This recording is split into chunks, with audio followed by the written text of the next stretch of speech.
So thank you for coming for the INA Bangalore chapter Frontiers of Engineering webinar. So I have the privilege of introducing Professor Navakant Bhatt this time. And let me just quickly read out his bio. It's a very distinguished bio, so I'm going to uh, chop and cut. He received his PhD in electrical engineering from Stanford University in '96. He then worked at Motorola's Advanced Products R&D lab in Austin, Texas until 1999 on advanced CMOS technology development. He's currently a professor at SENSE, the Center for Nanoscience and Engineering, and he's also the Dean of the Division of Interdisciplinary Sciences at IISc Bangalore.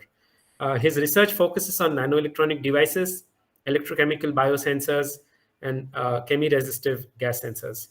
He's a recipient of several awards, and I'll mention just a few of them. The IBM Faculty Award, the Swarna Jayanti Fellowship, Abdul Kalam Technology Innovation National Fellowship, Professor Aslam Chokshi Award, Nina Saxena Technology Excellence Award, and etc. And also, I should also mention the Bayrak Innovator Award. He's also received the prestigious Infosys Prize in Engineering and Computer Science. He's a fellow of the INAE, IEEE, and INSA.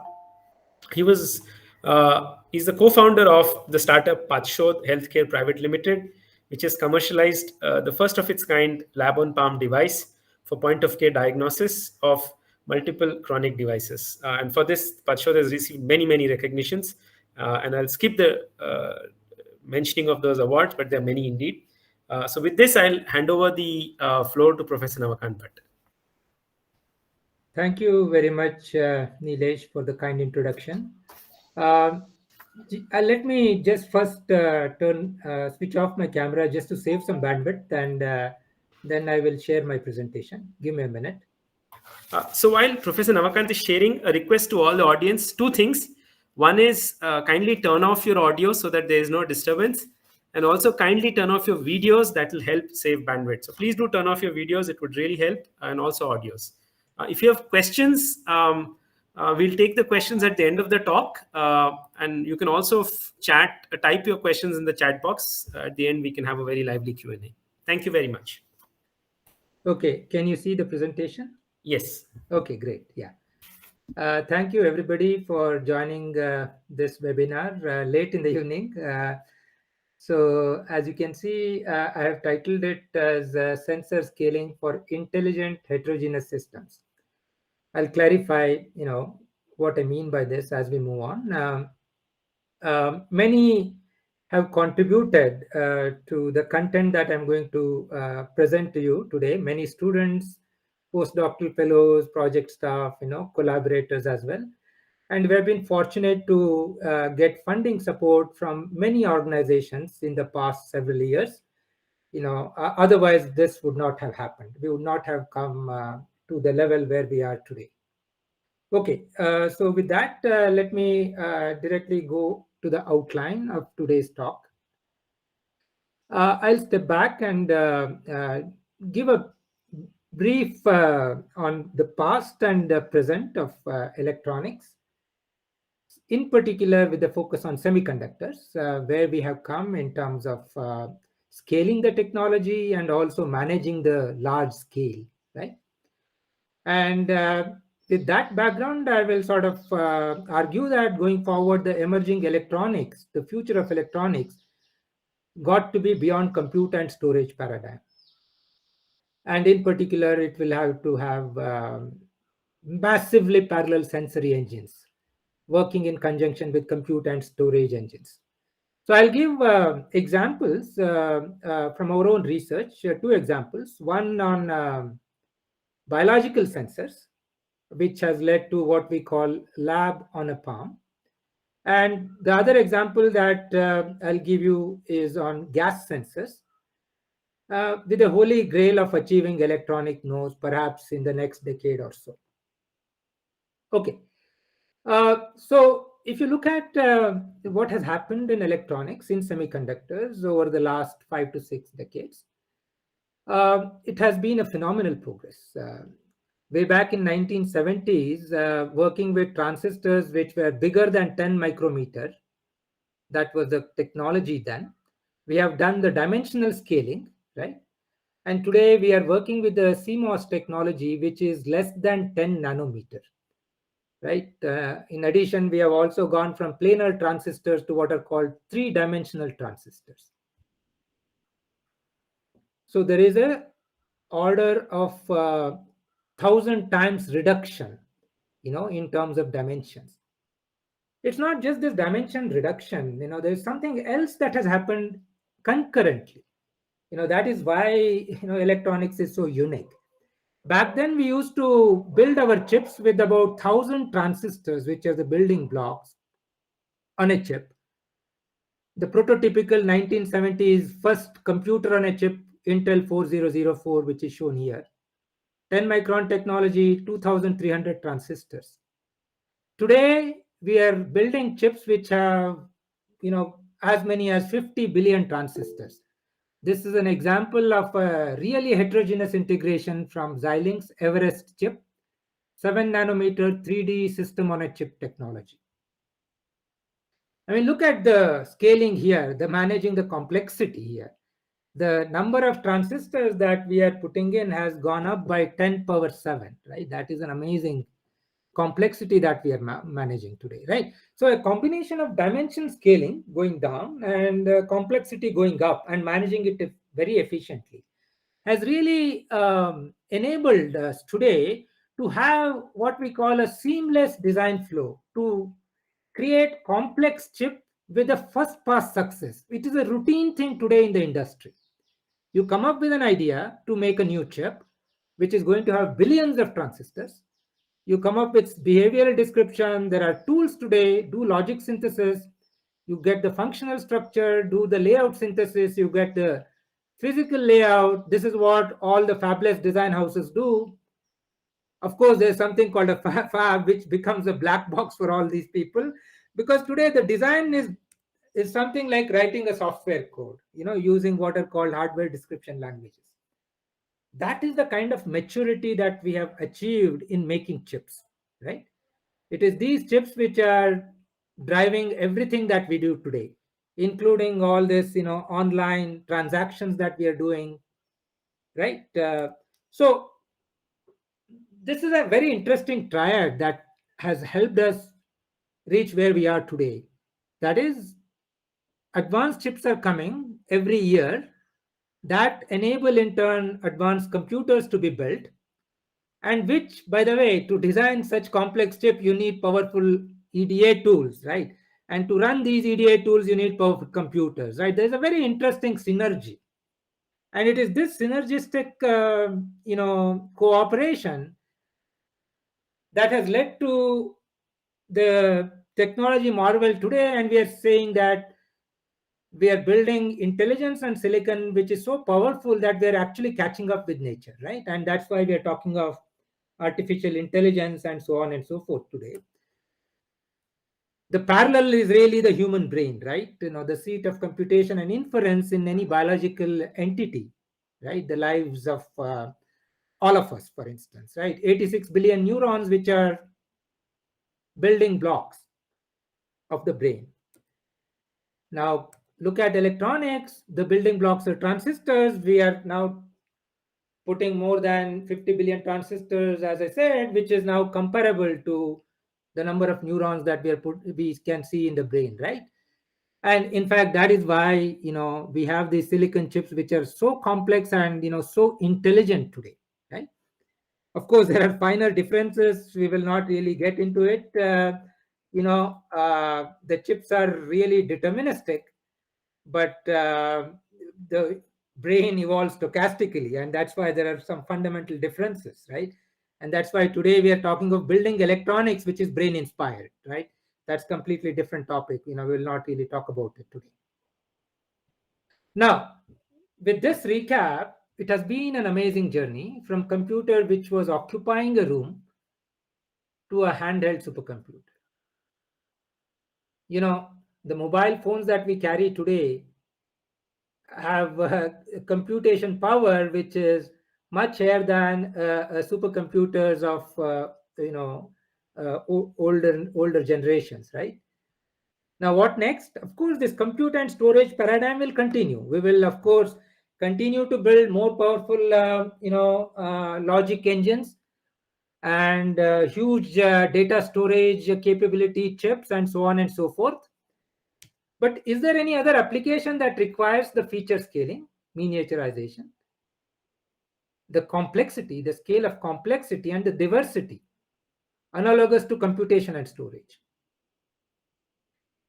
The answer is yes, and it is these heterogeneous systems on chips that would require similar kind of complexity and scaling, right? This is a slide that I had put together way back in early 2000 when we were writing this proposal for Center of Excellence in Nanoelectronics. Essentially, what we were saying back then was the traditional scaling of CMOS will continue in the years to come. We'll build, more powerful logic and memory. Silicon, of course, will coexist with new materials. That is happening today. In addition to CMOS, we will also look at non-classical CMOS logic. But parallelly, there is an equivalent scaling path where it is not just the miniaturization that we are worried about. We are worried about functional integration, right? That is why we call it hybrid systems on chip, going beyond computation and storage. A variety of materials would come in, a variety of device architecture along with CMOS, including but not limited to MEMS, NEMS, chemical sensors, biological sensors, and so on and so forth, right? Today, we are essentially focusing on biological sensors and chemical sensors. Indeed, if you even look at, what semiconductor industry thinks, right? There was what was called way back in 90s National Technology Roadmap for Semiconductors, which was essentially US centric. These roadmaps were great because they were providing goalposts for technologies to reach. They were actually saying that next 5 years, 10 years, this is what we want to see in terms of technology maturity. Then academia, industry, all would go back and start working towards that goal, trying to beat that goal. That's how semiconductor industry has progressed. Late 90s, that NTRS became ITRS, International Technology Roadmap for Semiconductors, a consortium, worldwide consortium of industry and academia, right? And that drove the semiconductors, providing this future goalposts until 2015. That's when ITRS stopped providing roadmap because, transistor miniaturization became so difficult. And it is continuing, but it is really becoming extremely difficult. What has emerged in the last couple of years are variants of roadmap. There is one roadmap, again driven by IEEE, called International Roadmap for Devices and Systems, right? If you look at what this articulates, it says the shift and evolution of the roadmap from ITRS to IRDS has translated to an expanded focus on systems. Systems is the key. Emphasis has been placed on architectures and applications that deviate from the traditional paradigm. Traditionally, you think that I will build a device, which is transistor, and then I'll build a circuit, then I'll build a logic gate, and so on and so forth. Now you really have to start thinking from a system for a particular application and try to think about how do you really enable that system. And that is where another important roadmap that is becoming important today, called HIR or Heterogeneous Integration Roadmap. Again, multiple societies of IEEE are behind it, but it is driven by IEEE Electronics Packaging Society. And again, a very nice document, it's being updated almost every other year or so. You should, those who are interested should really look at it. Again, it says, heterogeneous integration refers to the integration of separately manufactured, perhaps, components into a higher level of assembly, such as system in packaging, or even beyond that. In the aggregate, provides enhanced functionality and improved operating characteristics. Gone are the days trying to say that I want to do everything on a single chip.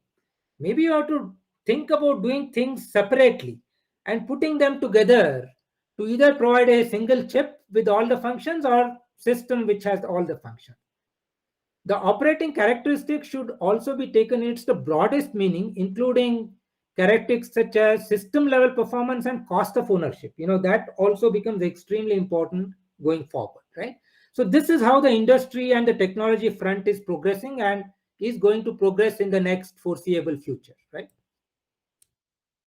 So, in other words, future intelligent systems ought to be beyond computation and storage, okay? And in particular, they should be massively parallel sensory engines, which of course would operate and exploit. They will operate in conjunction with all our compute and storage engines, that will coexist, right? Now, I will give an example, a case in point. Why would we want to even think about massively parallel sensory engines? A lot of what we do, we get inspiration from biology. Let's look at our olfactory system, right? Sense of smell, right? Now, of course, we, smell things when we get the vapors, of any odor goes, that's the first front end goes in, and you have an important component here called a olfactory bulb. If you really go a little deeper, what it has is, these receptors. In biology, sensors are called receptors, right? There are large number of receptors, which are the front end signal processing entities. Of course, then the signal goes all the way to your brain. There is a back end of signal processing and inference engine. All this works in conjunction. Now let's focus on this sensory engine, just this sensor interface. It's an area, it's a 3D area, which is about 10 centimeters square. There are 6 million sensors. Our olfactory system has 6 million sensors, right? Now, if we can build such a sensor array, then you can really do something marvelous, right? Oftentimes we don't appreciate the capabilities that we have in our own backyard, so to say. There was a very nice study that was published in Science, and Nature picked up little later. In March 2014, it made a story out of it, and it actually says what the nose knows might as well be limitless, right? In fact, it came out to a conclusion that human nose can detect 1 trillion odors, right? In fact, it says human nose has roughly 400 types of sense receptors. There are variants also. And that enables this marvelous functionality of 1 trillion different odors to be distinguished. Wait until I show you this picture, right? We know that dogs are much better in sniffing. That's why you see them in the airport. Now look at the dog's olfactory system. This is, by the way, to the scale, right? The dog's brain is smaller than the human brain. And however, the region of the brain, the olfactory signal processing region, is actually bigger in dogs. And more importantly, the front end of sensor array is 300 million sensors or olfactory receptors, right? And that is why you get such an amazing functionality, right? So the point I'm trying to convey to you is that we are nowhere near this today. While in terms of vision and others, for example, we are building these cameras, right? We are today talking of 100 billion, 100 megapixels, right? 100 million pixels. That is, vision sensors. But when it comes to chemical and biological sensors, we are far, far behind, right? And that is going to be the next frontier for us, really, to master these kind of systems, right? So in that naturally leads me to what I wanted to discuss with you today, the tale of two sensor systems, right? The first one is what we call Lab on a Palm. This is actually a product that I'm showing you, which came out of the research done in my group for more than a decade. Now, this is one of its kind product in the world. We are happy to say that. It's not just made in India, it's actually invented, developed, and made in India, right? So this is again an example of utilizing heterogeneous entities, right? There is, of course, electron transfer, which not just in one material across the interfaces. There is not just silicon electronics, there's also a printed electronics here. And the electron transfer, typically as electrical engineers, we only look at it as a current, but here we also look at it as chemical reactions, because chemical reactions also involve electron transfer. It's called reduction or oxidation or redox reactions, right? So both these threads have all these entities as common, right? Electron transfer, redox reaction, and that sort of unites them together, right? So let's first get to the lab on Palm. This product is actually called Anupath. Anu, as you know, is molecule, right? It sort of represents molecular diagnostics that we are doing, right? This is really an area called point of care diagnostics. This is really an interdisciplinary area, right? There is biology involved, of course, because we are talking of looking at diagnosing a disease, and you of course have to deal with the biological entities. There's also chemistry involved because chemistry provides alphabets for life, right? Everything that we do involves chemistry, right? So chemistry sort of acts as a translation between biology and electronics. Of course, there's electronics that is involved because you need to build the complete system, right? And if you want to build a product, this is very, very important as a researcher. You need to think about manufacturability right on the day one when you're conceiving your research ideas, because the goal can be met using different paths, right? But the most efficient path that leads to scalable manufacturing is the one that you may want to choose. In this talk, I will not have any time to talk about manufacturing, but really, the reason why we are successful is really we chose a path that we thought really lends itself for a scalable manufacturing process, right? And that is very, very important. Of course, in order to be able to do this, you need to start from science, then innovate in terms of engineering, develop the technology, and of course, do the manufacturing in the end if you want to do a product. Of course, you should be thinking out of the box. Extremely important, right? This is what I tell my students.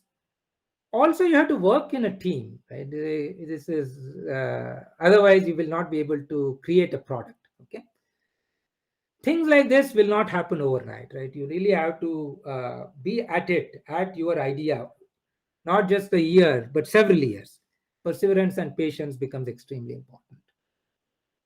So when we talk of diagnostics, right, let's again step back, just as we did in electronics, right? The history of electronics. If you look at the history of pathology labs, they have again evolved from chemical titrations to what are today called autoanalyzers.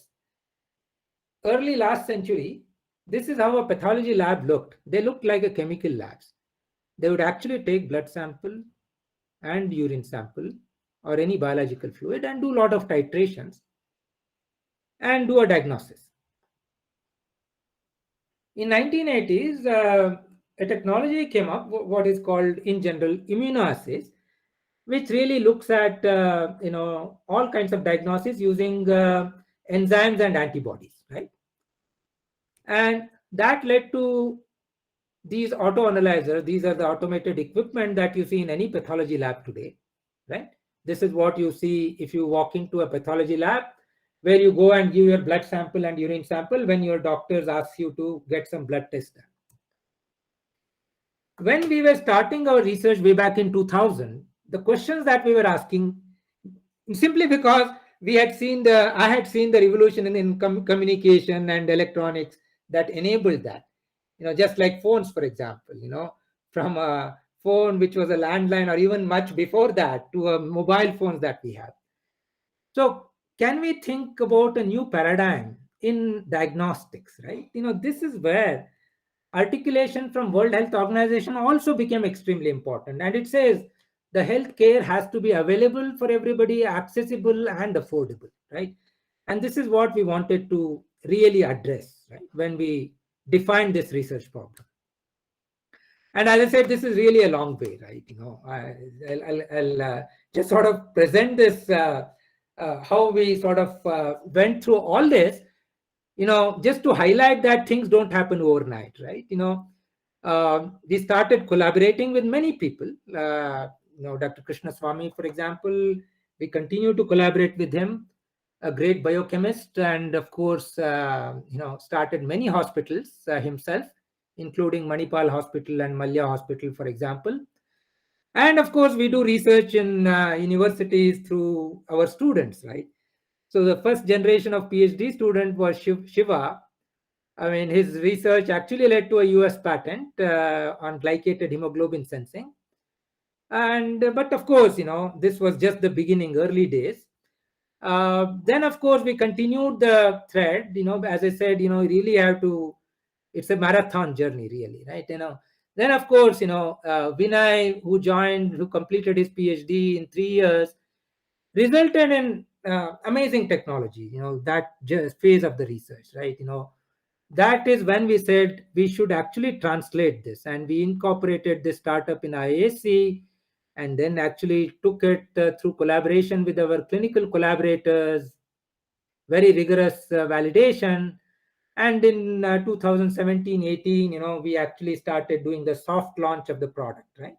And of course, it's now being used by many doctors, right? So what we are actually talking today is this technology, which is actually protected by many international patents in US, Europe, Japan, China, of course, in India. It's fully certified, by the way. It has gone from lab to land, really, right? It has got this ISO 13485 certification for the manufacturing process. IEC is an international electrotechnology council. It has its own guidelines for medical devices for safety and EMC. NIB, which is National Institute of Biological, ICMR, CDSCO is our regulatory body in India, just like an FDA, right? And of course, it has been recognized by many agencies also. So what it is really a platform, the platform where we can continue to add more and more tests. That is how it has been designed. Right now, we have these tests for diabetes, anemia, malnutrition, kidney, and I will also tell you that during the pandemic, we really pivoted and also added COVID-19 antibody tests. All of them work based on these disposable test strips. That is where the real technology is, right? Of course, as I said, it has been very well recognized by both government and other organizations. So what we were thinking way back is we started with diabetes. Now we address many diseases. We thought, can we come up with a new paradigm for diabetes, right? What I mean by that is we were thinking about what is called time differential glycemic indexing, right? Glycemic index sort of is a term used by clinicians, which sort of tells you the sugar level in your body, right? One of them is, of course, blood glucose measurement. It gives you an instantaneous blood sugar measurement, which today you can go to pharmacy and buy this glucometer. But you go and talk to endocrinologists who are expert who treat diabetes. They tell you that mere glucose testing is insufficient for managing diabetes. Okay, we are not talking just saying that you have diabetes. We are talking of diabetes management, right? In fact, I collaborate with some endocrinologists, and some of them say glucose testing is like a random number generation. Depending on when you test it, you will get different values, right? Today, there's a gold standard in used especially by many diabetologists called HbA1c. This is a marker which gives you a 3 months average blood sugar in the body. These tests are very expensive, ranging from 600 to 1,000 rupees, depending on which lab you go to. And there is no point of care solution. You don't get a strip-based HbA1c test, right? We thought, can we also build a platform where we can also integrate A1C at point of care? But then we said, let's not just stop there. Let's try to expand it. There's another interesting marker. These are all proteins, by the way. Hemoglobin and albumin is also a blood protein. If you look at glycated albumin, it gives you a 2 weeks average blood sugar in the body. So this is what I mean by looking at the glucose load on your body at different time instances, right? Today, if I test all these 3 markers, This test tells you what is your current glucose status. This glycated albumin tells you in the last 2 weeks, how have you managed your diabetes. A1C tells you in the last 3 months, how have you managed your diabetes, right? So if this picture is available for doctor, that would be amazing, right? So we really said that let's think about a platform wherein you can continue to add more and more tests. Let's build a very flexible architecture for your system. Remember what I told you earlier. So we were actually thinking from the system viewpoint rather than just doing a strip or a sensor and saying that, oh, this is a sensor, you go and use for whatever you want to, right? Now let's come to the sensor first, right? So this comes to the what is called a biosensor. What is biosensor? If you look at the IUPAC definition, it says biosensor is a self-contained integrated receptor transducer device. There are two entities. There's a receptor and there's a transducer. In comes the analyte, which is biological fluid such as blood or urine. And you need to give a signal which tells you a particular analyte and its concentration in your body. Of course, it has to be very accurate and efficient, right? Just because you're doing it at point of care, you cannot compromise on it. And that is where this receptor becomes extremely important. Because your biological fluid has thousands of entities. Your receptor has to be selective to a particular entity, such as hemoglobin, for example, right? If it is a hemoglobin sensor, the receptor should only talk to it. That gives you the specificity. Then, of course, you need to convert that into a signal which can be measured and interpreted, right? That is the transduction part. So, historically, all pathology labs, of course, they use enzymes and antibodies, right? This is great because, you can do it in pathology labs in a well-contained ambient. But in point of care, they're not always ideal candidates. So we said, let's look at entities beyond enzymes and antibodies also. In terms of transduction, again, there are different techniques: mechanical, calorimetric, optical, acoustic. We said we will look at electrochemical transduction, right? So that is how we sort of defined our boundary condition. Again, let me repeat this. This is very important when you begin your research in a particular area, right? Because I felt that this will lend itself for scalable product eventually, right? That was very, very important decision for us. So what is this electrochemical sensing all about? I'll illustrate this with the glucose sensor, right? Leland Clark is called father of biosensors, really, way back in 1960s, he came up with this glucose oxidase based electrodes for glucose sensing. Look at any glucometer today, it has two parts. One is the electronic reader. Of course, it has a lot of intelligence, but this strip or the sensor is equally important. If you dissect this, what you see here is a plastic substrate on which you have screen printed carbon lines. That is what I call a printed electronics, right? Typically, there are 2 lines or 3 lines depending on the architecture used in this sensor, right? If it is 3 electrode system, it's called an electrochemical cell. They are called working electrode, counter electrode, and reference electrode. I apply a potential to a working electrode wherein I functionalize the working electrode with appropriate chemistry. This is where the chemistry comes in, right? And this chemistry interacts with the biology, which is your blood sample, right? So only when you have the appropriate chemistry and when you apply the voltage, there is an oxidation reduction reaction or electron transfer that takes place. And it is this current that I measure which flows between working electrode and counter electrode, right? So this is an equivalent circuit of your electrochemical cell and the sensor. This sensor, the key here is really the receptor or the functionalization of working electrode.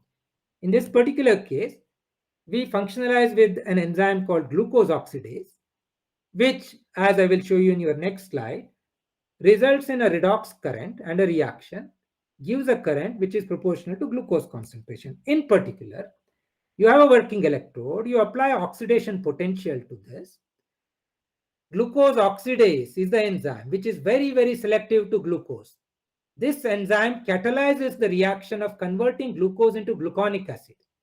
This reaction involves electron transfer, right? Glucose is oxidized into gluconic acid, right? And then, I want to read this electron transfer at the electrode. But if I try to read it directly from the enzyme, that is a very sluggish reaction at the electrode. And hence we use what are called mediators. These are analogous to amplifiers, to give an analogy in electronics, right? We use a ferrocyanide couple as an amplifier. So that sort of shuttles the electrons from this oxidation reaction eventually to electrons flowing at the working electrode. More the concentration of the glucose, more is this chemical reaction leading to larger number of electrons flowing into the working electrode, right? So when I apply voltage, there is what is called an oxidation current and a reduction current if you do a reversible sweep back and forth, right? And your current, either oxidation current or a reduction current as is shown here, is directly proportional to glucose concentration. Specificity comes because of the enzymes that you use. You generate a calibration chart and you have a glucometer, right? So this is the simple working principle of your sensor here, right? Since then, there have been a lot of work on biosensors in terms of publications. But if you look at the market, it's really predominantly dominated by glucose sensors. And the reason for that really is that many research publications have come highlighting the shortcomings and, challenges in really converting the science into a product. And almost all of them say that the bottleneck really is the receptors or fundamental understanding of biorecognition macromolecules, right? This is what we started focusing on. I'll give you just one example as an albumin sensor, right? Albumin, by the way, is a very important protein in plasma. Albumin sensor has very, very important diagnostic significance. In addition to the fact that it can be used for malnutrition diagnosis, it can also be used for diagnosing kidney disease, alcoholic liver disease, and so on and so forth, right? Now, if you look at albumin protein, like any other protein, it's made of amino acid. But there's a fundamental difference compared to hemoglobin.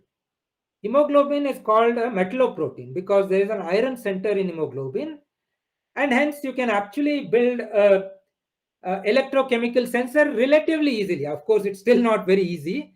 At least you have an iron center which can do an electron exchange.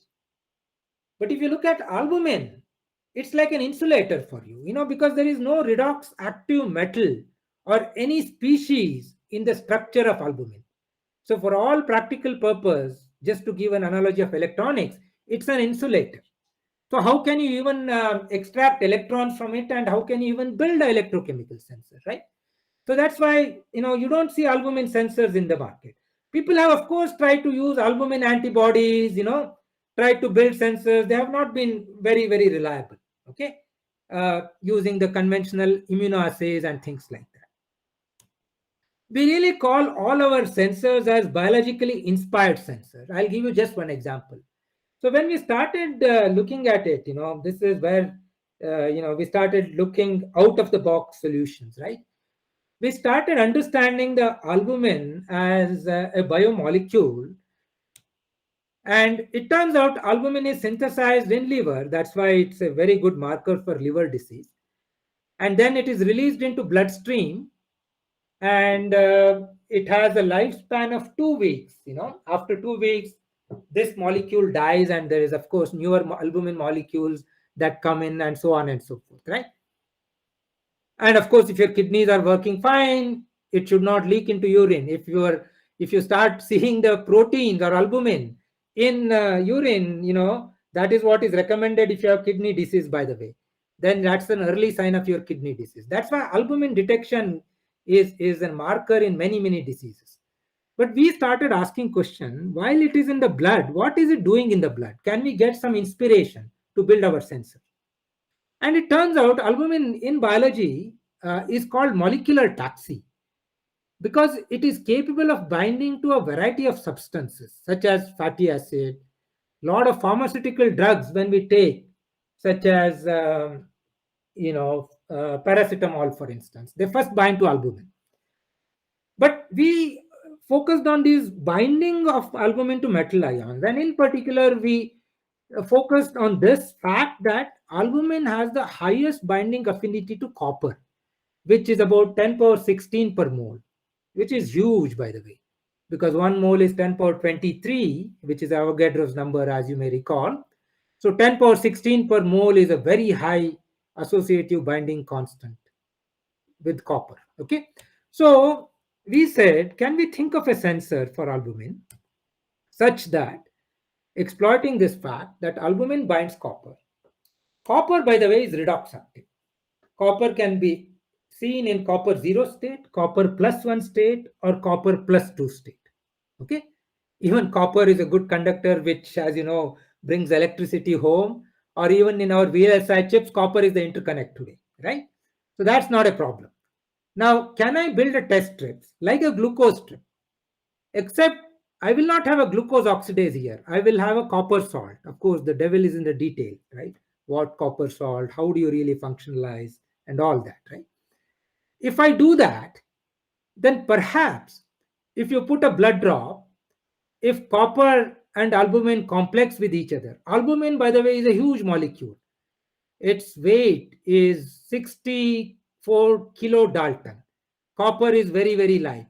All your electrochemistry is diffusion controlled, by the way. So any copper which binds to albumin will not be available for your redox reaction. Only unbound copper will be available for redox reaction. Then can I look at a current of copper, not albumin? I cannot get current of albumin anyway. Then copper current should be inversely proportional to albumin, right? This is the hypothesis. And indeed, we started taking baby steps. We bought albumin from Sigma, looking at a pure albumin in simple buffers like sodium chloride, and design your electrochemical experiments properly. And indeed, we could see that it does match with our expectation, right? So that's a great first step. And of course, then you will have to come up with more complicated set of experiments. That's where PhD students spend a lot of their time doing all these experiments, right? So this is really a very long journey, series of extensive experiments, starting from simple to going to plasma, going to whole blood. In fact, if you go to pathology lab, this albumin test is called serum albumin test, because they can't do the albumin test from whole blood. They should first actually extract serum, using the sample pre-processing, and then do the testing. Whereas our test is, of course, point of care, but this is the only test for albumin which works with the whole blood, right?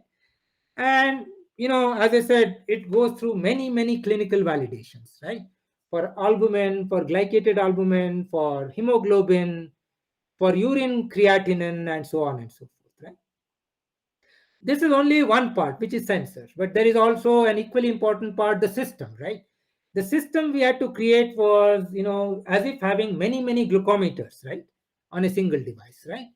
So, an important aspect in this is what is called a potentiostat, right? The counter electrode, reference electrode, and working electrode that I was talking about, right? All this is available, in chemistry labs as a, electrochemical workstation, a tabletop station. We really had to miniaturize that into a handheld device. Many, many interesting challenges there. Electronic circuit design challenges that we had to deal with, right? And then the system architecture itself.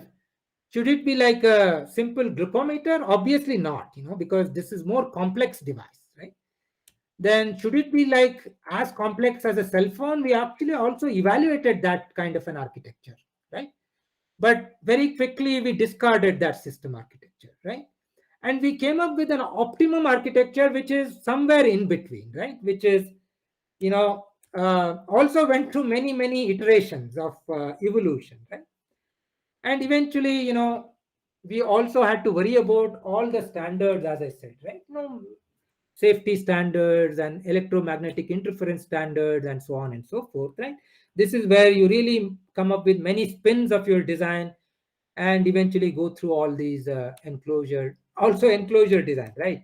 That itself is a very, very interesting challenge, right? So this is the device that we have, for instance, which, as I said, is being used in many. This is a very typical use case, for instance, remote areas where you don't even have pathology labs. The nearest pathology lab is 50 kilometers away, like a village near Mysore called Saragur, for instance. Where such these devices are used very frequently and routinely today, right? And just one point I want to illustrate, just the way it is designed as a platform. What happened over last year or so during the pandemic, we were approached by DST because they had this Kavach initiative asking, can you integrate a COVID test also, right? And that is how we started thinking about it, because we were never into infectious diseases. As you may recall, all tests that I showed you till today, till now, was non-communicable disease, because we thought that is the important vector in healthcare today, right? So now we have come up with this actually, which is a test for COVID-19 total antibody, which is again a very unique test. What you see today in a point of care segment is what is called a lateral flow immunoassay. These are like pregnancy test cartridges, right? They're only qualitative. If you go to labs, what you get is what is called a chemiluminescence immunoassay, which is optical test in a big form factor, right? They're very accurate but not scalable, not handheld and all that. Today we have this, which combines the best of both worlds. It's again gone through all the regulatory approvals and so on and so forth. This is only such test which is an electrochemical test, which works on these disposable test strips, and the results in less than 5 minutes. And total antibody, both IgM and IgG, can be tested, right? And various other features, which were already there in our device, right? As you can see in this video that is running, it's very easy to use for all tests, of course, also including the antibody test. And what you really need is a capillary sample, and that's why you can do it anywhere, right? A very small sample, and you get test results in case of COVID antibody in about 4 minutes. But if it is other tests, the results are available in less than a minute, right? So that is the kind of device and technology that we have, and we hope that going forward we'll be able to add many, many more tests also. I will take another 5 minutes to 5 or 10 minutes, depending on how much time I have, Nilesh, to tell you. Yeah, 10 minutes is good. Yeah, by 6 we can close. Yeah, 7. Another important area that we have been focusing on is chemi-resistive gas sensors, right? Again, I don't need to tell you the motivation for these kind of sensors. Again, if you look at what is happening in sensors for gas sensing particularly, this is again projection. Going forward, we will have miniaturization in sensors. The chip area will go down, the sensor size will go down. Of course, they will have to go from ppm level detection to ppb level detection, while consuming power from milliwatts to perhaps less than milliwatts going forward. And combo sensors. This is where sensor array, massively parallel sensors become extremely important, right? So these are again, semiconductor based sensors. That's why it's called chemi-resistive sensor. A prototypical example is a semiconductor called tin oxide. These are thin films, which is about, anywhere from tens of nanometers to hundreds of nanometers. These are polycrystalline films. This could be N or P type semiconductor. This is an N type semiconductor, for instance. So when you have oxygen from ambient, ambient always has some, 20% oxygen, as you know. There's an absorption of oxygen. And from N-type semiconductor, it takes an electron. There is a depletion width that takes place, and that modulates the electrical conductivity. When you have a reducing gas in the ambient, that reacts with the oxygen that is absorbed. That lowers the conduction barrier, and hence you have a change in resistance. So you see the chemical reaction is leading to change in resistance, and that's why it's called chemi-resistive sensor. Depending on whether you have oxidizing gas or reducing gas, or N-type or P-type semiconductor, you have different combination of change in resistance. And the figure of merit in these sensor is really response, which is delta R by R naught or delta G by G naught. And of course, sensitivity, specificity, all these are very, very important as well, right? So this is, of course, the simplest way you can envision this sensor, a two electrode resistor really, whose resistance value changes with respect to gas in the ambient. It turns out that, in order for these chemical reactions to occur, you need some thermal energy. You have to integrate a heater, right? That's why you need a micro heater. And this is how a typical sensor would look like. This is a meander of metal line. You supply some voltage. There is a current that flows. Because of Joule heating, you have a temperature increasing.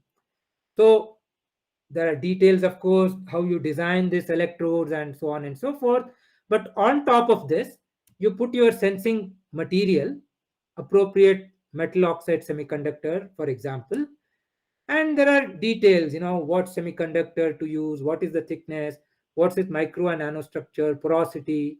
Do you want to dope it? Do you want to engineer defects in it, and so on and so forth? And the substrate itself, there are certain requirements for substrate as well. Anyway, to cut the long story short, this is an example of a wafer scale technology that we have developed, where each of this chip here is really an array of sensor.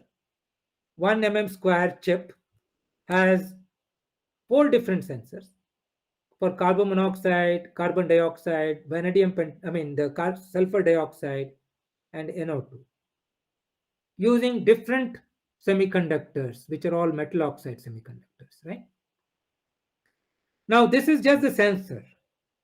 Again, the reason why we were doing it was to really build a system. This is a system, by the way, which we are actually, as we speak, this whole technology has been transferred to Semiconductor Complex Limited in Chandigarh. The end user is really ISRO, SHAR, for the launch vehicle monitoring.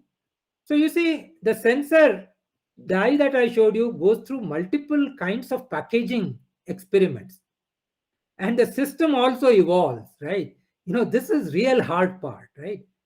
Sensor itself is a hard part, but then unless you have the full system vision, you will not be able to deliver something which a user can feel and use it, right? That's a very important message that I wanted to convey. Going forward, we really want to build a CMOS compatible gas sensor array. We are looking at many, many architectures for this. One is what is called a core shell nanostructures, where the core is a thin metal and shell is a semiconductor. This is what we are calling a chemically gated field effect transistor. Like any field effect transistor, there is a source, there is a drain. You have a channel which is chemically gated, right? So let me skip some of these details. Again, another important point I want to highlight, the electronic nose example I gave you. We actually did a chip which is on CMOS. It's a 30 pixel chip where electronics had front end with the Wheatstone bridge configuration for sensors and amplifiers and delta sigma modulator, so that you get a digital information. For the sensor, we used in this particular case organic thin films, semiconductor films. They were configured into 4 arms of the Wheatstone bridge that you can see. Rather than just the resistance, we actually looked at the impedance. So this was actually a chip which did an impedance spectroscopy, right? And we were able to demonstrate that depending on the gas that you have, you get unique signatures. Okay. With organics, the repeatability is an issue. That is where now we are looking at printable or drop castable sensors with 2D materials. Because 2D materials gives you a range of materials. In particular, we are looking at semiconductor families of 2D material. Right? We have been doing this development. This is actually a drop casted sensor, unlike the conventional CMOS sensor. The idea is that you build the whole electronics and then come in and do the drop casting or printing. Because if you want to do a million sensors which are different, there is no way you can use a photolithography, because doing a million photolithography is impossible. Those who understand the semiconductor fabrication, each lithography step is very, very expensive. That is why you got to combine conventional semiconductor manufacturing with additive manufacturing. Right? So this shows, for example, an excellent ammonia sensor. And we have looked at many 2D materials. We can have some offline discussion with those who are interested. Perhaps, what we are thinking going forward is really an heterogeneous integration. You'll have a compute and inference engine, which is a silicon CMOS, storage engine also. You may want to do pattern matching and so on and so forth. Analog front end. All this will have to be done with a combination of silicon technology and printing technology, right? Only then we will be able to, reach 6 million sensor or 300 million sensor example that I gave you. This is still work in progress. It's a long journey. Perhaps it will take another 5 to 10 years to really build a nose on chip anywhere, of course. I mean, a lot of people are really thinking in this direction. Okay, let me stop there. Okay. Thank you very much, Navakant. So the floor is open for questions. Just to make sure, kindly just raise your hand and I'll call you out and you can ask the question yourself. Please do feel free to ask questions. Mr. Narayana, please go ahead. Namakanta Professor, thank you very much. We are from different field, but you illuminated our knowledge. Thank you. There are no much comments. Okay. Just the thanks. Thank you. Thank you. Dr. Radhakant Padi, you can go ahead and ask your question. Yeah, Radhakant here. So fantastic talk. I enjoyed to the core. Navakant, very good job. But I'm very curious about this CGM part of it. Where are we and how long it will take? that is just my interest lies. Yeah. As we started with the point of care sensor. CGM is what is called a continuous glucose monitoring. It's minimally invasive, which is a patch which is implanted. Actually, as we speak, one of my PhD students is actually working on it. Fantastic. So hopefully in the next 3 to 4 years, Radhakant. Yeah. Every 3 years, I think a PhD student is ready. So maybe 4 years is a long time. Yeah. Okay. Let us think seriously about it. Yeah. As soon as it is ready, let me know. We'll do something. Thanks, Dr. Atre. Navakant, thank you. Very, very interesting lecture. But one of the things I had is, in all these things, the cost of the strip is the one which is part. How have you been able to minimize the cost of the strip and how much does it cost? Well, that is why in the very first place, I said we chose this technology, electrochemical sensing technology, as opposed to optical or others, right? Because we knew that there is a proof in terms of glucose sensors. Really, you can bring down the cost phenomenally. I'll give you one example. Antibody tests, right? If you look at any point of care, even the best of point of care, qualitative, they're mostly qualitative, by the way. Even the qualitative tests are 200 to 300 rupees, for example, right? They need not be that expensive, by the way. If it is quantitative, then it's even more expensive. Today, the in fact, we could have called it fully quantitative, because ICMR still does not understand, they still are not certifying fully quantitative. We had to call it semi-quantitative, right? So this semi-quantitative test, as we speak, is being manufactured and is being used, and its cost to the customer, the strip cost is just about less than 100 rupees actually. In contrast to pathology labs, if you go, right, I mean, antibody tests are priced at 1,000 rupees. In fact, our tests are, the strips are taken by these doctors. That's why doctors are so excited. They are using our strips, and they, even if they charge 150 to 200 rupees, the end user is so happy, rather than going to a pathology lab and getting this test done. For that's the beauty, right? The technology platform that we have lends itself at scale to costs which are significantly lower. Of course, you need to reach the scale, because if you are talking of a small scale, then the cost become very, very large. Today, we have a manufacturing facility where we have a capacity of doing few million strips, right? That is the scale that we have already achieved, right? And of course, we can expand this facility even further. This is a facility which is fully certified at ISO 13485 level, Only because we have reached that scale, the costs have come down. One more question with nothing to do with sensors. In the last 20 years, if you look at every time we say we have reached the end of silicon and we can't go any further, and we have come to 7 nanometers.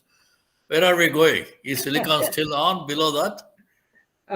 Absolutely. I think, as you said, people have predicted the death of silicon technology, I think even 2 decades ago. Silicon will continue. There are newer things that are happening called, system in package, 3D integration, and things like that.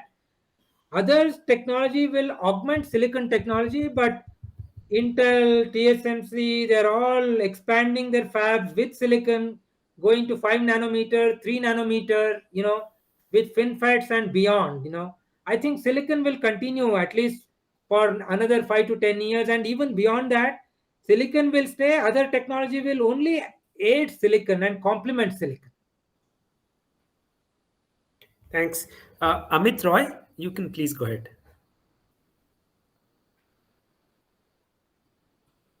If you're speaking, go ahead. Yeah. Hi, good evening, sir. I'm Amit from Physics Department.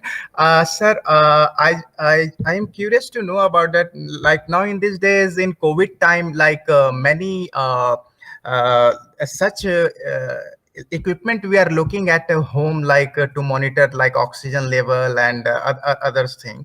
So the product that you have shown here, like how these products are like means suitable for a common people, like they can also means collect the data as like as individual basis, and they can send a report back to the doctor from the homes kind of thing, like to reduce the like visiting the hospital and all these things. So what is the like I just want to know about this aspect, and like what will be the cost for an individual have to pay for such devices now? Firstly, this product is not for home use, by the way. Okay. Let me clarify that. This product is for use by clinicians, hospitals, right? Essentially, health professionals, right? Okay, sir. So it can be used in clinician's office, for example. In fact, this is being used in even tier 1 and tier 2 towns. For example, I'll give you one example. There's a place in Karnataka called Holenarsipura. I mean, a place near that, there is no pathology lab there. I mean, it's reasonably big, Hobli, or, maybe small town, right? Yeah. There are doctors who used to send for tests to Mysore or Bangalore. Yeah, now they are using our device in their office, right? Yeah. And doing the intervention for patients. It is benefiting doctor, it's benefiting patients. So many tests, giving it to home users, they may really get confused. We don't want to really get into all those complications, right? Yeah. So right now, it's not for home use, Yeah. Maybe a smaller version with a limited test, such as glucose, can be brought out for home use, but this is only for use by health professionals. Health professional. Yeah. Okay, sir. Okay. Thank you very much, sir. Venkata Subramanian. Dr. Naukan, are you aware of this technology called Paints Field Asymmetric Mass Spectroscopy? Go ahead, please. Yeah. Yeah, I was researching on electronic noses and I came across this technology. This seemed very interesting to me. The cost to develop is also didn't seem a lot. Also, it's a mass spec based device and it seemed like giving really high sensitivity and very flexible. Since it's a mass spec, you can always charge the ions and get more information. Yeah. See, there are many technologies. Each technology has its own sweet spot.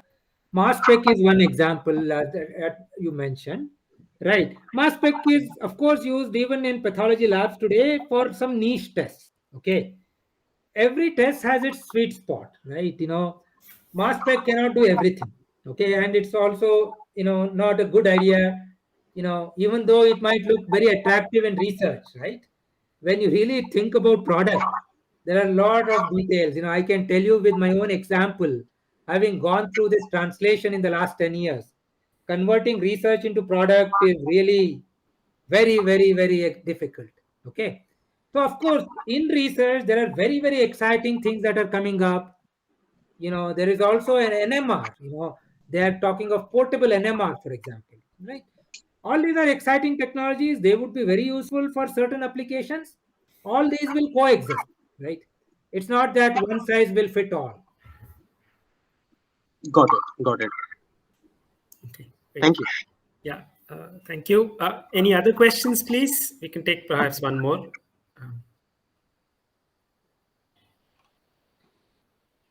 All right, I don't see any questions. So let me just thank Professor Navakan. Thank you very much for the very illuminating talk and for taking time off your busy schedule. Thank you very much. And thanks to the audience for a very lively Q&A. It's really nice to see so many questions. I've just put a slide. We record these talks and we put them on the INAE chapters YouTube channel. So you can look at previous talks there. And we have this talk on the third or the fourth Thursday of every month, 6 p.m. So please do come for the future talks also. So with that, thank you and good night. Thank you. Good night. Thank Thanks. you. Professor Atre, I am nice to see you. I'll talk to you separately. Yeah, okay, Thank you, sure do. Professor. I am Right. Karkera, Narayan. Thank Okay, you. Ryan. Thank you.